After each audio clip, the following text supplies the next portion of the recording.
Muito bem, vamos lá, pessoal, a mais um comentário sobre política.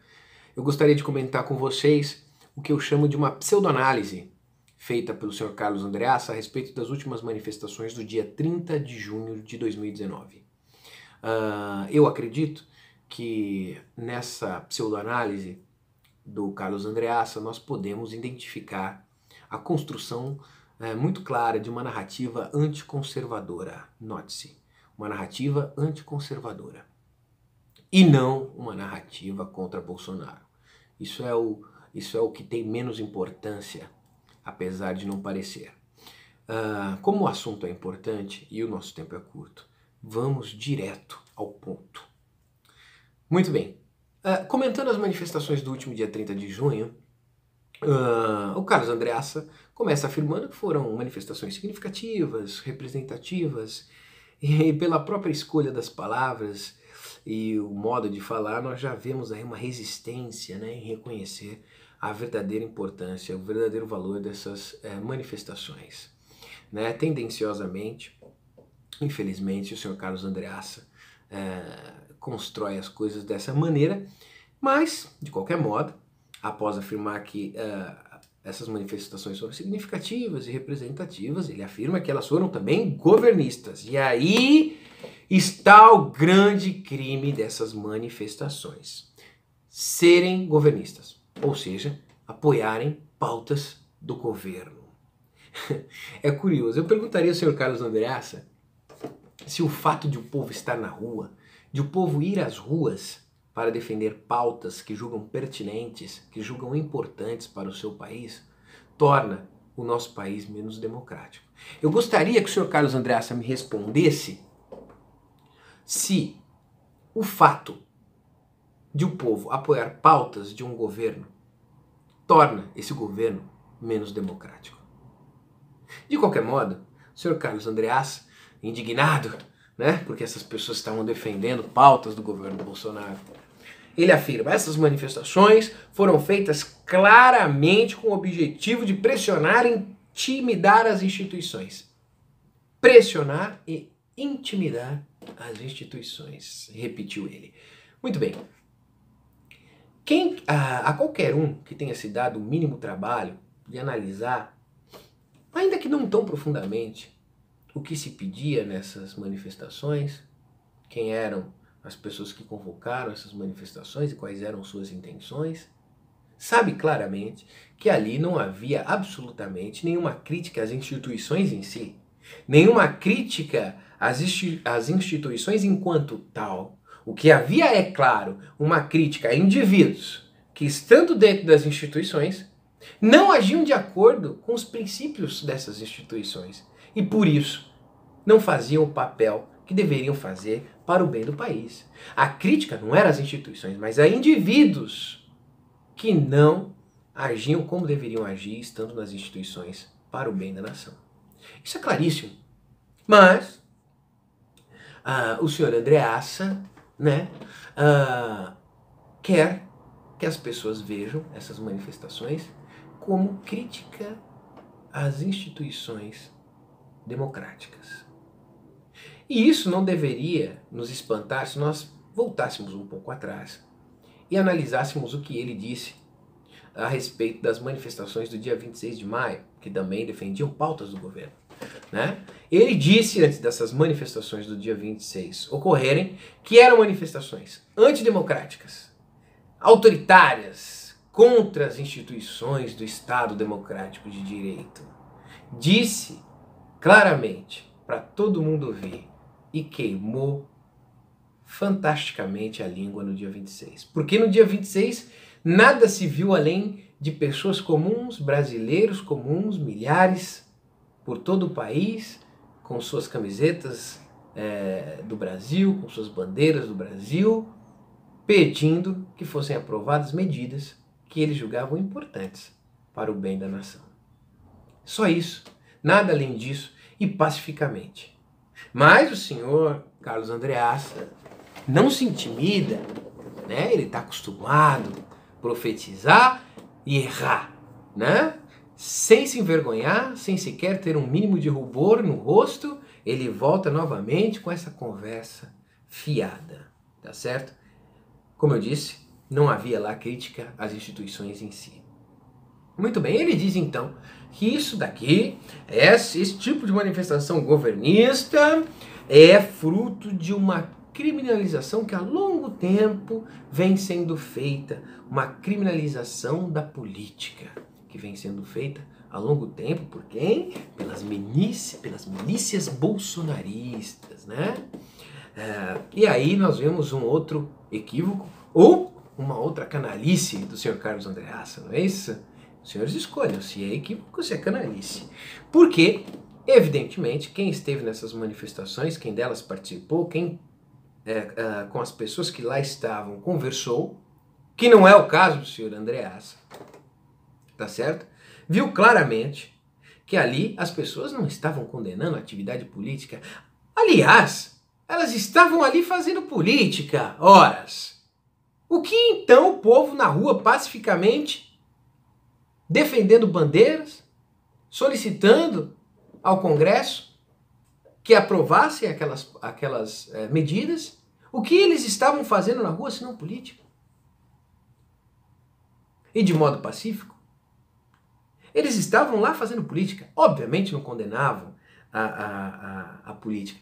O que se condenava, o que se condenou e que se deve condenar é a má política. É a canalice que se tornou prática, né, na política nacional e que o povo brasileiro, naturalmente e justamente não aguenta mais. E qual o problema de se criticar isso? Quando lá se criticava pelo impeachment da Dilma nas manifestações, eu não vi nenhum liberal se escandalizando com essas críticas. Mas agora, críticas a indivíduos, críticas a más práticas, se tornam críticas às instituições, na pseudoanálise do senhor Carlos Andreassa. Por que será? Com o objetivo claro, né, de estigmatizar os conservadores ou, como eu disse e repito, aqueles que defendem pautas conservadoras, estigmatizá-los, desacreditá-los, né? Esse é o verdadeiro objetivo. Essa é a construção da narrativa que se perfaz aí na pseudoanálise do senhor Carlos Andreassa. E aí, para provar que o Bolsonaro, que o bolsonarismo é autoritário, ele se vale de um tweet do presidente Jair Bolsonaro, onde o presidente dizia, ou melhor dizendo, onde o presidente disse que respeita todas as instituições, mas respeita mais o povo. Ó, autoritarismo! Segundo Carlos Andreassa, está provado o autoritarismo e mais ainda, está provado que na cabeça de Bolsonaro, só ele foi legitimamente eleito. Ele e aqueles que defendem o seu governo. Quem não defende o seu governo não tem legitimidade. Eu queria saber onde é que está a lógica desse raciocínio. Onde é que está a premissa maior, a premissa menor, que faz com que alguém, a partir desse tweet, chegue a essas conclusões? Não existem. Não existem. Esse tipo de raciocínio falacioso só faz sentido se você levar em consideração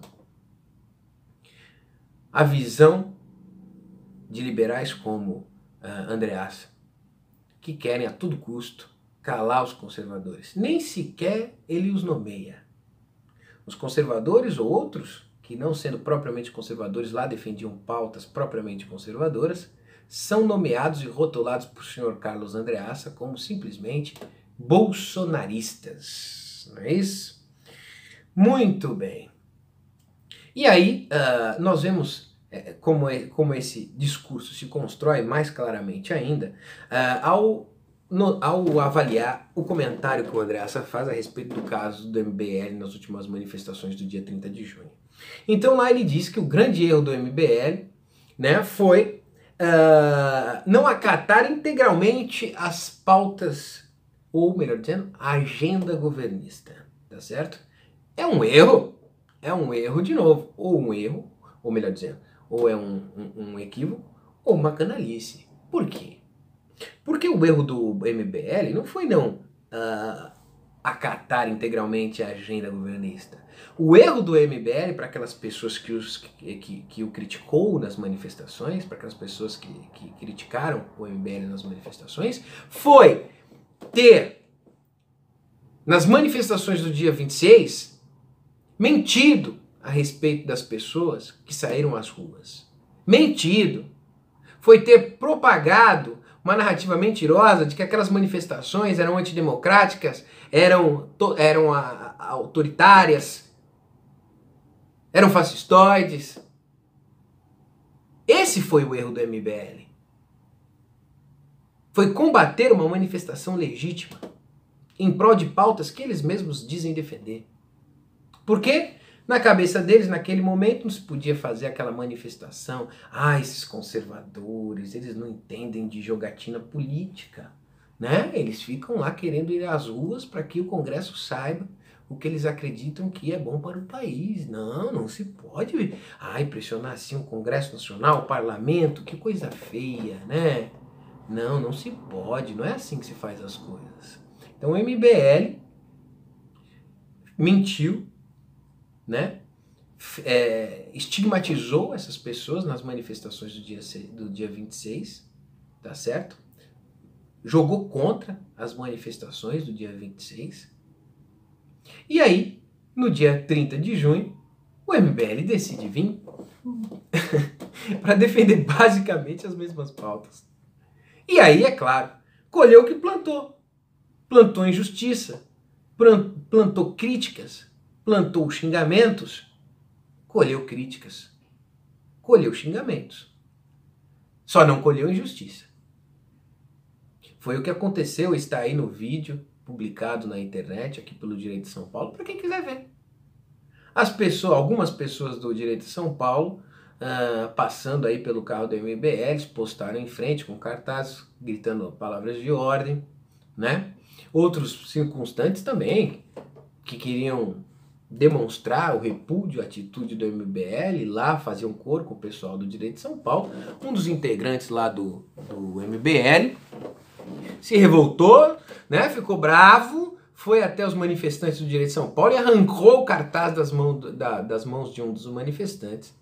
E aí começou um entrever, um empurra-empurra, o pessoal do MBL foi para cima, aí com a ajuda de circunstantes da polícia militar, se separou os dois grupos e pronto, a manifestação seguiu sem maiores problemas, sem nem sequer alguém ter tomado um piparote que seja. Mas para o Andreassa, essa foi a prova da encarnação das milícias digitais bolsonaristas. Palhaçada, né? Palhaçada. Não houve agressão da parte da Direito de São Paulo dos manifestantes que repudiavam as atitudes do MBL. Mas para o Andreassa era interessante ter. E aí, como era interessante ter, tem que ter tido. Tá certo? Foi sim agressão, sim. Apesar do que os vídeos mostram. Tá certo? Por quê?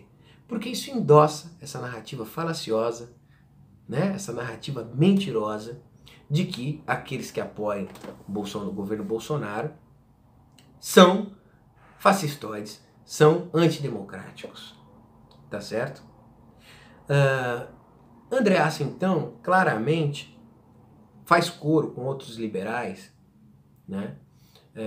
E cria uma maneira de narrar os fatos que some, retira a imagem dos conservadores da cena política e nomeia, rotula todo aquele povo heterogêneo como bolsonaristas. E isso quer dizer autoritários, antidemocráticos.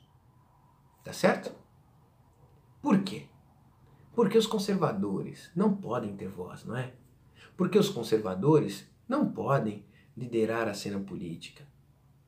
Isso tem que ficar para os liberais, que são mais inteligentinhos, né? Os conservadores, com essa história de valores morais, com essa história de valores espirituais, com essa história de cultura, eles são muito retrógrados, né? Os liberais não, são para frente, né? Progressistas. Então é eles que tem que estar dominando a cena política. Então, a estratégia dessa narrativa, que fica clara aqui nessa pseudoanálise do Carlos Andreasa, é exatamente essa.